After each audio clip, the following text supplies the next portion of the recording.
Okay. Hi, so now we're back. We finished our step 5, 6, and 7. We've gone home. We added some more people to our step 8 list if we needed to. That's right. And then we actually jumped into our step 9. We started with ourselves and then wrote down all those, brought over the fear solutions, the sex solutions, and then the 25 loving things that we're going to do for ourselves daily. And then we got to our step 9 and we backed up, which is in our step 4 harms list, and we're going to write down all on the last column all these actions that we're going to be doing for the people that we have harmed and what we're going to be doing for our amends. So now we actually have to get together with our sponsor or go over the phone or whatever it may be, and we're going to get into steps 9, 10, 11, and 12. So we already did the step 9, but we want to go over what we're supposed to do. Just like Ron said, that we want to make sure that this is an actual amends that can be made, right? And that it's the loving way to do it. So we're going to go over the step 9, and then we're going to jump into our step 10 right away. Okay, so I'm going to start off with step 10, and step 10 in the big book is pages 84 and 85. Step 10, continue to take personal inventory, and when we're wrong, promptly admitted it. Okay, let me explain step 10 to you. A lot of people get this confused. Step 10, let's get this clear, step 10 is done all through the day. Where these people get it, where we only do it at night, I don't know where it says that, because it clearly doesn't say that, is we do step 10 only at night. That's step 11. So let's make this very clear before we even start step 10. It says, continue to take personal inventory, and when we're wrong, promptly admitted it. Okay, let's get right into it. Page 84, we continue to take personal inventory and continue to set right any new mistakes as we go along. Page 84, we vigorously commence this way of living as we cleaned up the past. Page 84, we have entered the world of the Spirit. I love step 10. Page 84, our next function is to grow in understanding and effectiveness. This is not an overnight matter. It should continue for a lifetime. I broke this up into five things. And number 1, in the big book, it has these 5 things, but I got 1, 2, 3, 4, 5. So here's 1. Here's the first thing you do. 1, we continue to watch for selfishness, dishonesty, resentment, and fear. That's 1. 2, when these crop up, we ask at once to remove them. 3, we discuss them with somebody immediately. And 4, we make amends quickly if we have harmed anyone. 5, we resolutely turn our thoughts to someone to help if we can. So there's the 5 things we do. 1 is to know what our defects of characters are. Number 2 is when these crop up, we ask them to remove them. So we pray. So these defects crop up, we pray. We tell somebody immediately. We make amends quickly, and we resolutely turn our thoughts how I can help others.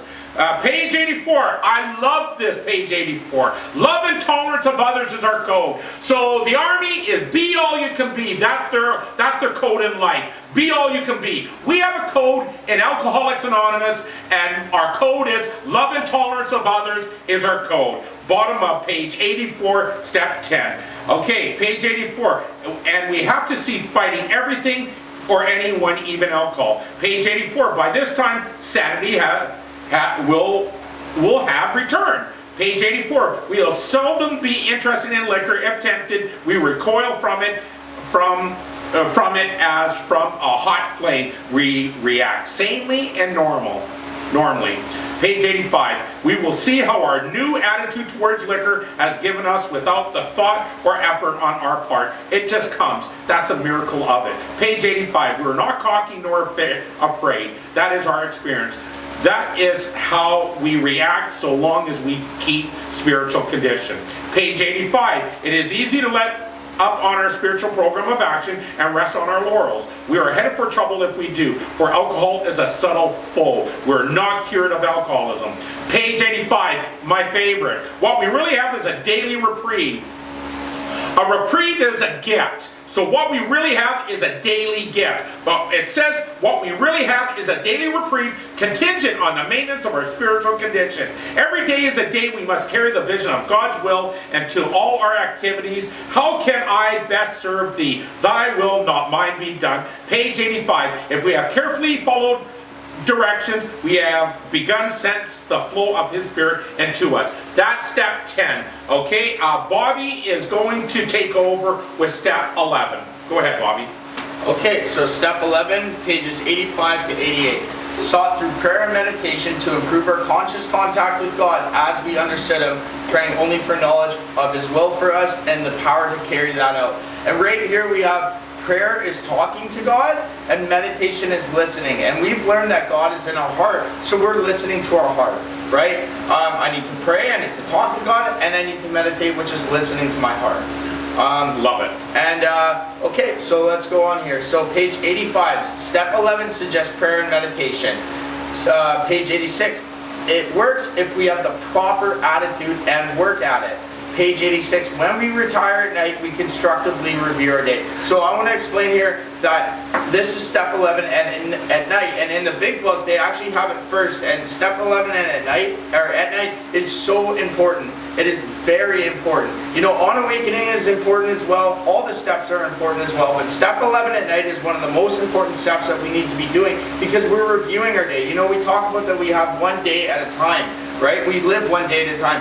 I need to really make my life amazing. And if things are coming up, I need to deal with these problems immediately. And this step 11 is going to maintain this, right? I need to be doing this every single night. I need to either be reading it and thinking about it or writing it down or whatever I can do, but I need to be doing my step 11 every single night. Okay, let me just add one more thing, Bobby, is when I do the step 11, when I retire at night, we need to write this down or we need to remember it. But remember, we need to deal with this the next day when we wake up. Because this is kind of like a journal. There's no journaling in Alcoholics Anonymous. But if there was any kind of journaling, this step 11 is when I do it when I retire at night. These 9 questions basically are all the steps into one. So we need to either write down the answers to this and deal with it the next day, or remember what we need to remember and we need to deal with it the very next day. Go ahead, Bobby. Okay, so back to page 86 again. It says, when we retire at night, we constructively review our day. So number 1, were we resentful, selfish, dishonest, or afraid? Okay, I just want to say one more thing. Sorry, Bobby. As I have it down 1, 2, 3, 4, 5, 6, 7, 8, 9. If you look at your big book, I haven't changed anything here. This is what the big book says. I just broke it down into 9 questions. So again, number 1. Go ahead, just go over it. Were we resentful, selfish, dishonest, or afraid? Okay, number 2, do we owe an apology? So this is when Ron was saying that we need to deal with these problems right away and remember them or something. I'm going to go through my step 11 at night. And this is like, okay, some people may say, I'm too tired, I fell asleep. Well, let's start doing it earlier. I'm going to make a note. Yeah, maybe I do owe an apology to someone. Make a note of it and deal with that right away. Right.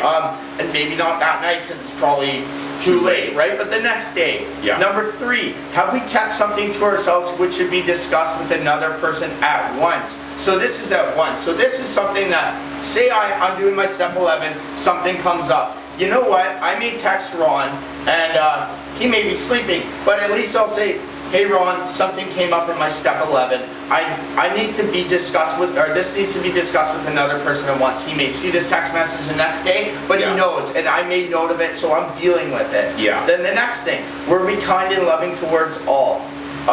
Number 5, what could we have done better? You know what? I could have prayed more. I could have helped another a person instead of worrying about myself. Whatever it could be, there's always something that I know for myself I could have always done better, right? So I like filling that in or answering that for myself all the time. There's always something I could be doing better.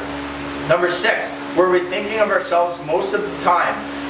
Yes or no? 7, or were we thinking of what we could do for others, of what we could pack into the stream of life, right? Am I helping others? Am I thinking about the positive things that I can put towards life, right? Yeah. Or am I just back at the last one, am I just thinking of myself, right?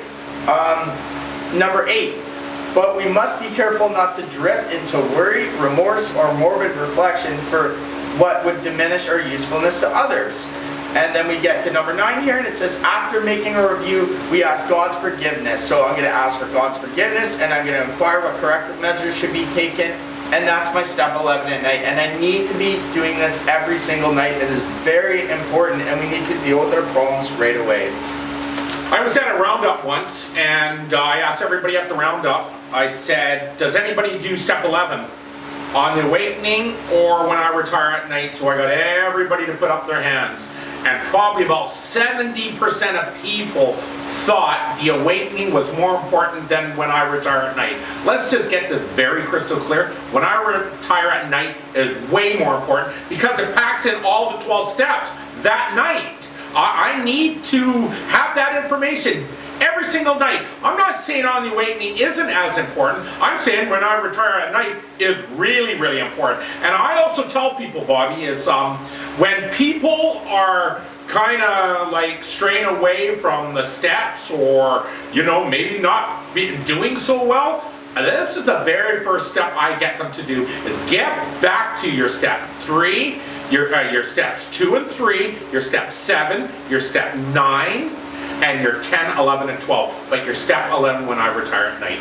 Okay, go ahead, Bobby. Okay, so this is on awakening, and this is our step 11 that we do in the morning. So this is page 86. On awakening, let us think about the 24 hours ahead. We consider our plans for the day. Before we begin, we ask God to direct our thinking, especially asking that it be divorced from self-pity, dishonest, or self-seeking motives. So I want to make that clear that that's like a prayer. I'm praying to God and asking Him to direct my thinking, and I'm asking that it be divorced from self-pity, dishonest, or self-seeking motives. I don't want to be that way anymore, so I'm asking for help. The next part, under these conditions, we can employ our mental faculties with assurance, for after all, God gave us brains to use. Wow, that's crazy, isn't it, Ron? Oh, okay, let me stop right there. I tell people there's no thinking, and we don't want you thinking because the main problem of the alcoholic is the problem is my thinking. So why are we allowed to start thinking in step 11 and we can't think at the beginning of the steps? It's because we're so selfish and self-centered, and you know what? All we're thinking about is ourselves. And by the time we get to step 11, God gave us brains, we can use them. So this is why by the time you get to step 11, your thinking is now in line with your heart. And it should be. So your heart and your brain at this point is thinking about others, it's about loving others, it's about caring about others, and it's about loving you first and then loving others.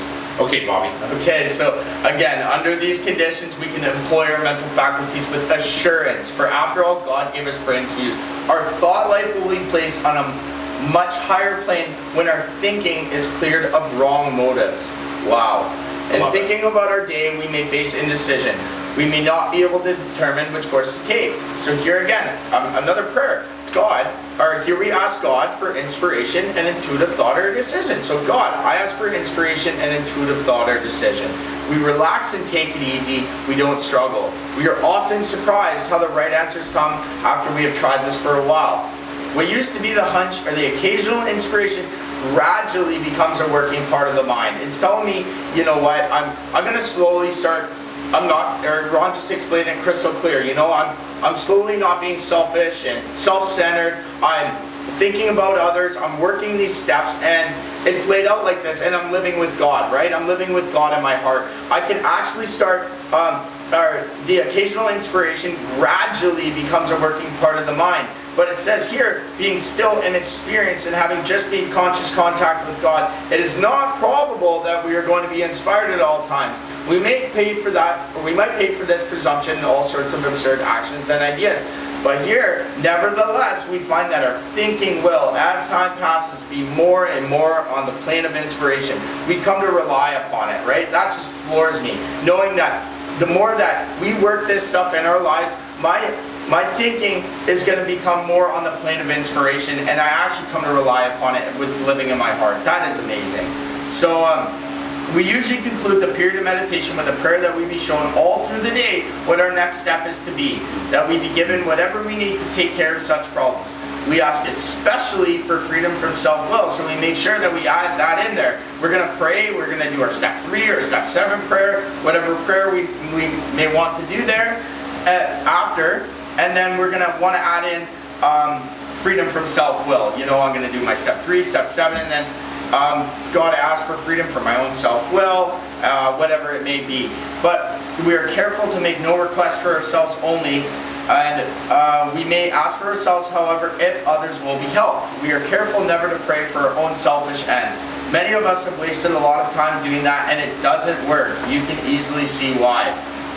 If circumstances warrant, we ask our wives or friends to join us in morning meditation. If we belong to a religious denomination which requires a definite morning devotion, we attend to that also. If not members of religious bodies, we sometimes select and memorize a few set prayers which emphasize the principles we have been discussing. There are many helpful books also. Suggestions about these may be obtained from one's priest, minister, or rabbi. Be quick to see where religious people are right. Make use of what they have to offer. Now this is all through the day. As we go through the day, we pause. You know, when I'm restless, irritable, discontent, when it says here, agitated or doubtful, I'm gonna pause, take a deep breath, pause, and then I'm gonna ask God for the right thought or action. We constantly remind ourselves we are no longer running the show, humbly saying to ourselves many times each day, thy will be done. That is one of my favorite prayers. It works all the time.